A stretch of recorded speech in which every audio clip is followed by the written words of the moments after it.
Both parties are plotting final campaign steps here and top priorities in Congress. The balance of power hangs in a narrow margin. Just a few key races could change everything. Joining me now is Republican Alabama Congressman Gary Palmer, chairman of the party's policy committee. Good morning, Congressman. Thanks for being with me.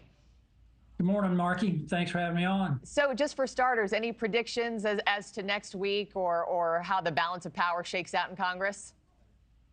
Well, I'm not in the prediction business. I focus on the policy, but I think we have momentum. I think the Republicans are going to take the Senate. And I think President Trump has run a remarkable campaign. I think the people are going to reelect him, and we're going to get back to work to getting the country back on the right track. Mm-hmm. How will the party's priorities change depending on who is president, sir? Well, you just got to look at the last 4 years. We've seen unbelievable inflation. We've seen investment accounts decline for senior citizens. And we've seen the highest price for owning a home that we've seen since 1982 in relative terms. We've seen people struggling to pay for their groceries, to pay their household utility bills. I think that's going to change. And what people need to understand is that these problems began the very first week that Biden-Harris took office with their energy policies and the regulatory regime. They've added about $47,000 per American household in regulatory costs. And that's all going to change. Mm-hmm.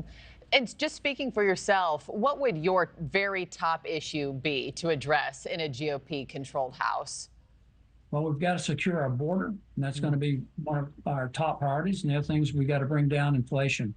And I think we can do both of those, and I think we can act on them immediately. Mm-hmm.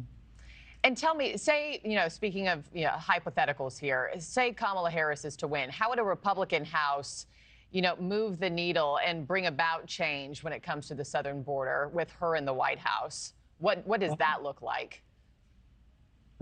With the House and the Senate, we're going to be sending sensible legislation to her desk. And it'll be on her whether or not she signs it.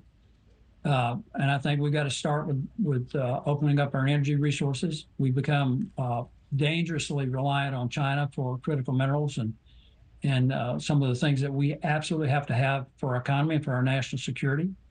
Those are the things that we're going to start with: securing the border, bringing down inflation, making our country more secure. This whole election cycle has been extremely divisive, as you know full and well. Bipartisanship is a bit of a rarity on Capitol Hill, it seems. What issues could we see Republicans reaching across the aisle to Democrats over, and will there be any real effort for compromise, you think?